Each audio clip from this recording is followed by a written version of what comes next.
Guys, what's going on? Welcome to Serial at Midnight. My name is Heath. And I'm Bree. And it's time for another couch conversation. It's been a while since we've done just a conversational video about topical things. And there's a lot going on right now because... That's for sure. just off the top, here's what we're going to talk about. I want to talk about Disney and the Mulan streaming controversy. Mulan Gate. Oh, I want to talk about the continued closing of movie theaters and the impact, the long-term downstream impact of that. Because like Christopher Nolan has, his movie just there's a lot of getting pushed back. Keeps getting pushed back. There's a lot of stuff to talk about. We can just start with those. Those are good topics, and we'll just see where it goes. Because goodness knows we got a lot of opinions about these things. Yeah. Mulan on. So for those, if you're one of the 5 people in the world who hasn't heard this news. Disney has announced in their last shareholder meeting that Mulan, the live-action Mulan, that was supposed to come to theaters, is going to be made available on the Disney Plus streaming service for the subscription fee plus $30. Right. So if you don't have Disney Plus yet, that's going to be 30. How much is it? I think it's $6.99 for the base. So you're like at 37. Yeah. And if you already have it, you still have to pay. Now here's the thing: whether this works for you or not, we're not here to be like, "This is a terrible idea." You have a cat looking for permission from you. It's like I have an opinion about Mulan. Different people have different opinions, and I understand that. If you have a family, taking a family to the theater to see Mulan would be freaking expensive. Yeah. For a single person or for just the two of us, $37 does not really work out. Well, listen, it also depends on where you live. Because I heard a discussion about this the other day on the radio, and if you... The ring light does her good. It does. So, if you live in LA, let's say, and you have a family of 4... Yeah. Right? So if you have a family of 4 in LA, it's time to move. No, I mean, going to the movies would be an expensive trip for you because... You may have to pay for parking wherever you go. Yeah. Paying for everybody to get in, and then snacks. Like, that's going to be an expensive trip for you. Yeah. But if you live somewhere else where the cost of living is lower... What does it say? Sheboygan? I don't know what the cost of living is there, or even where we are. Cost of living is lower, so for us to go to the movies, it's not necessarily as expensive of a trip. Yeah. So for us, when we look at that $30, we're like, well, that's not cost effective for us. Right. Because we could go to the movie theater and see it for less, so we are less inclined to do that. But if you have a family of 4 and you're in LA, you might be like, oh, well, that's a bargain for all of us to get to see that movie. And just as a larger issue, though, because again, it's going to work for different people. Yeah. But as a larger issue, this is an experiment, and this is a bold experiment. This is the, there was the whole Universal thing with Trolls World Tour. Yeah. That was 20, and it really made AMC angry. AMC movie theaters. But here's the thing. You're pulling on my microphone cord, kitty. Here's the thing, though. 30 plus a subscription is a huge jump in the conversation. It's like, well, we start here. Whoa, how did we... Yeah. And that's so Disney, right? It is. I don't know that I'm going to be able to have this conversation in this video without my fatigue with Disney coming through, because I'm just so tired of Disney's decisions. I love the brand. I love Disney. We do love Disney. We love Disney as a company, as an intellectual, house of intellectual properties. Yeah. We are Disney kids. Yeah. But the corporate leadership for the last, it's Iger, and it was Eisner before him. The corporate leadership on Disney is so cutthroat. Yeah. And this feels so, for me, this decision feels so tone deaf to the world we live in right now, where there's a lot of people aren't working. They don't know when they're going to go back to work. They're worried. They're scared. A lot of economic struggles right now. Let's charge more than anyone ever has before for this thing. Yeah. Well, that's the thing right now. There's so many people who are out of work or in an economic crisis. Yeah. Like, there's no way they're going to pay $30 or $37 to see a movie. Or can and can't. Maybe they're not able to. Right. Well, yeah. That's now here, I shouldn't have even said, because maybe they don't go to the movie theater to see it either. But I don't know, a $7.50 matinee ticket versus it should be weighted. It depends on where you live too. Again, but really, if you have to choose between feeding your family and watching Mulan, you're going to choose to feed your family. I hope. Right? I hope. I imagine so. Yeah. Yes. Yeah, that's, I mean, I don't know. Is there anything more to say about that? Like, we don't approve of it. There is. This is a whole, I mean, if it works for you and you get to watch Mulan, I mean, good for you and enjoy, but... It does send a message to Disney, right? And it says, like, you can get away with this. Yeah, that people will pay. And that's, for some people, that works out. Yeah. I don't want to support this decision. No, we won't. In fact, it made me want to cancel Disney Plus. It really did. Yeah. This is a good segue to another topic that's not on our outline, but I want to talk about it anyway. This is the rumor that started from the digital bits. This is not a fact, you guys. This is a rumor. Rumor alert. Yeah, like one person publishes a story and then it just spreads like wildfire as a fact. Well, we see that all the time on the internet. We don't know if this is a fact yet, but the Digital Bits is reporting that Disney has canceled all forthcoming 4K discs in favor of 4K digital only. Right. And I've gotten the reason we're talking about this is because I've gotten a lot of messages from you guys wanting to know what I think about it. Am I upset? If it's true, and that's a big if.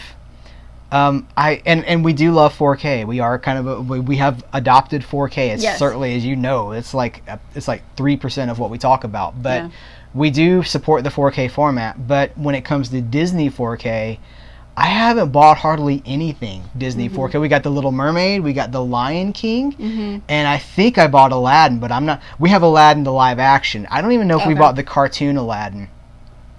Yeah. Because, see previous conversation, I'm just so fatigued with this corporate mentality. You know, there was like this dearth of 4K content, this Disney stuff, and then it was just like they put out like 30 4Ks in the span of like 2 weeks. It was like so many Marvel movies, like 8 Pixar movies on the same day. It was just like, you want 4K? Here's everything we have on 4K. And so again, like it's come to the point now after Star Wars, after not so much Marvel. I can't really put Marvel in here, but after Star Wars and after so many things that have happened with Disney, when I hear the name Disney, I immediately retreat. I tense. Well, can we just say it's not necessarily movie related, but that their theme park prices continue to rise. That's one of our big complaints too. Is like it's now a luxury, a wealth privilege to go to Disney World, and it used to be like $30. I have a ticket.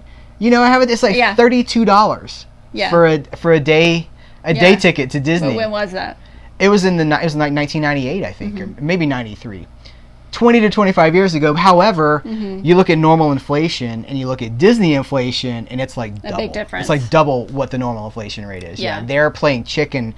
Disney continues to play chicken with their consumers. Like, well, will you pay this? Yeah, they just want to see how much. Like how high can they go? How much are you willing to pay? We were kind of talking about this over lunch, that it's the idea of the Disney is a premium. The idea that it's whatever Disney puts out, if it's a cookie at the, you know, if it's one of like Minnie's Bake Shop cookies, if it's a movie, if it's whatever it is, it's the premium. It's the best it can be, and so you pay more.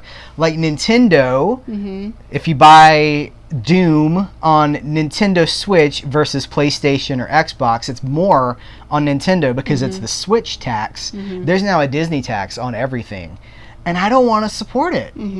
I don't want to continue to feed into this monolithic machine that's just rolling over the competition or buying the competition. Well, it makes it feel like they only care about business and money, and they don't care about people. And look, I get it. They are a business. They're a publicly traded company. Business is very important. Of course they care about that, and I get it. But at the rate that they raise prices on things and the rates they charge for things, it really makes you feel like they do not care about people. They just care about a bottom line, which is not really what the company was founded for. Well, that's certainly, you know, Walt was he was a very smart businessman. I mean, Disneyland and the Disney TV shows that tied in. It's not new, but the just blatant, just like money, that feels, it's not even, you know, Eisner. I mentioned Eisner. There's a memo. I just finished, I keep talking about this Chinatown book that I just read.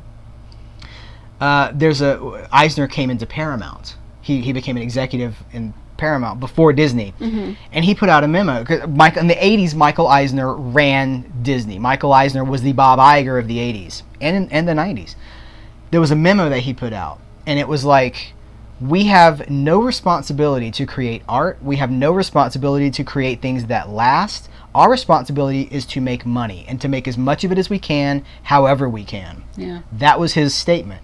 And I feel like that, that's kind of that 70s, the late 70s into the yuppie generation of the 80s, where it's just Wall Street, gimme, gimme, gimme, the accumulation. That's the lessons that's built where we're at now. Yeah. And now we have Bob Iger and Bob Chapek, who seems to be another Iger. I don't like it. And so at the moment, my opinion on no more Disney 4Ks is, well, good riddance. Because I don't want to give you any more money anyway. I've bought those movies VHS, DVD, Blu-ray. Yeah. Still waiting on a Blu-ray for Black Cauldron. Still waiting on a Blu-ray for not so many. There's about 5 really conspicuous absences that really should. Black Cauldron needs to have a Blu-ray. I don't understand that. Tim Burton worked on that movie. It's not like it's this forbidden song of the South thing. But it's Black Cauldron. But then we have you want to transition to theater talk. Sure. Like theaters, they've pushed. AMC is the one that keeps we're gonna open here, and then you get closer to that, and they're like, okay, well, we're not doing that, but we're gonna open here. Yeah. And then it's like, okay, we're not doing that, and now it's looking more and more like it's gonna be at least 2021 before the theaters open again, which is what spawned the whole spurred. Or like the big nationwide theaters, because repertory theaters seem to be open, right? They are. They're, marking off seats that people can and can't sit in, and they're being very mindful of the times we're living in. But because they're independently owned, they can just do whatever they want. Yeah. So those and I do what I want. And drive-in movies. Right, are the things right now, but the big nationwide corporations like AMC are not Cinemark, opening. or did they get bought by AMC? Whoever's left. Yeah, Regal, I only know AMC. That's all we have here. Regal, it's just looking more and more like it's going to be not 2020 at all. Right. And so Christopher Nolan, he's the one that I think people were super excited about his movie, Tenet. I like it's Tenet. It's T-E-N-E-T. And Christopher Nolan's movie. Is that how you say it? Tenet pasta. I think it's Tenet, but I like to call it Tenet. You want to Frenchify it? Yeah, Tenet.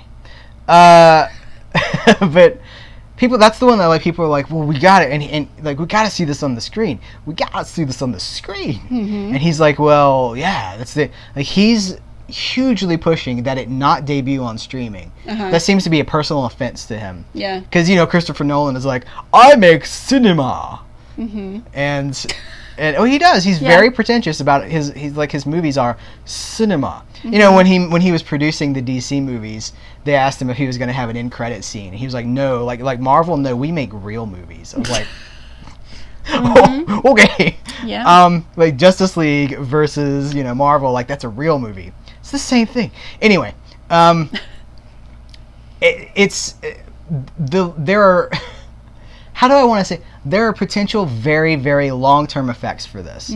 I think, honestly, if I'm backed against the wall and I have to give an opinion, which I feel like I do because we've started. That's what we're here for. That's what we're doing. We're rolling here. I think what we're seeing now is going to change movies forever. Yeah. Forever. The $250, $300 million Marvel movie model, where you just you put all these resources into a movie. That doesn't work without the theatrical distribution model before streaming, before Blu-ray. As much as people want to say, well, the theater's dead. I haven't been to the theater since 2012 or whatever. But enough people are. Enough people do. That model. The Avengers made $1.5 billion or something. It made a ton of money. Yeah. Is that U.S. or worldwide? That was worldwide. But you take that away, that's theatrical. That's not even. Yeah. That's not even the other stuff. That's theatrical. You take that away, there goes the model. It's a house of cards, right? And we've been saying this for a long time. It only takes 1 or 2 failures for the house of cards to collapse. That's what we're watching. That's what's happening right now. Yeah, it seems at this point it's not sustainable. And, we didn't even talk about the movie theaters that are open, those independent ones and smaller ones. They're not showing new films. They're showing, Back to the Future and, things that people would be excited to see on the big screen, but there's no new... Showing Ghostbusters. Is coming out right now because nobody can make movies. Or people only want theirs to debut on the big screen, and they're going to have to wait for that. So if we move to a streaming, if the theaters collapse, and here's the thing, if they do come back in 2021, are we going to go? Who's going to go? You know, I get the comments. You guys let us know all the time. I don't go to the theater. Mm-hmm. I'm not going to go to the theater. I'll buy my movies on disc. Yeah. I understand. I hear you and I understand. The downstream effect of that is the big movies will become smaller movies. Yeah. And those huge spectacles that have become all Hollywood cares about in the last 10 years. Yeah. Since Iron Man in 2008, that's all that Hollywood wants to make now is like, well, this. And then, you know, Warner Brothers was like, we want that too. And then the John Wick movie, they're like, we could have that too. Like, everybody wants the huge connected universe special effects movie. Yeah. But without that theatrical payday, they will not make those. Those will be $100 million movies for streaming. They will be, you know, what is that going to look like? And are we prepared for that? I'm actually kind of excited about it because I'm kind of sick of the with the Marvel cycle ending. It's a great place to just kind of walk away from that. Like, we did it. We have that now. We don't need to keep going with it. But, I mean, I like comic book movies, but I want to see diversity in the marketplace like there used to be. There is more smaller and independent There's not really a mid-budget market anymore. It's either very, very, very low budget. Very low. Yeah, like I shot this on my iPhone low, you know? Or... Yeah, it's like, but seriously, like a $1 million movie or a $2 million movie or a $500,000 movie or $250 million. Like the $50 million movie barely exists these days. Yeah. But it's coming back because that's what's happening right now. That's the sustainable model. Yeah. Will it go to Netflix? Will it go to, you know, here's another thing, so many different streaming services. Yeah. Netflix, Hulu, Disney Plus. Like, that's kind of to go back to where we started, and in there, this Mulan thing is a huge test for what a streaming service can get away with and the customers follow. Yeah. So I like to say we vote with our wallets. And we do. Yeah. Because that's really all that executives care about, all that corporate America cares about, it's not just America, but all that the corporate world cares about is, well, how much did it make? I mean, you can tweet them all you want, but unless you're making a statement with how you spend your money, they're not going to care. Money is really, I mean, it is real. I've read so many books. I have connections in the industry, you know, like money is the only thing that really talks. So vote with your wallet, and I know you will. You know, we vote with our wallets, but I guess that's a good place to leave it. It's not necessarily a hopeful video, but this is what's happening. But it will be interesting. It will. Well, you know, we have our predictions and our thoughts and ideas, but it'll be interesting to see how all of this plays out and where it leads. It's like the Palpatine at the end of, is it at the end of The Phantom Menace, and he's like, I shall be watching your career with great interest. That's how I feel. Like, I will be watching with great interest. Yep. Guys, let us know what you think. This is, of course, not meant to be just the conversation between us. We are inviting you into it as well. So weigh in the comments below, and we will keep it going. This is not a subject that's just gonna, you know, go away overnight. This is the new status quo, I think. So let's keep talking about it, guys. Thank you for watching this video. Take care, and until next time, we will catch you later.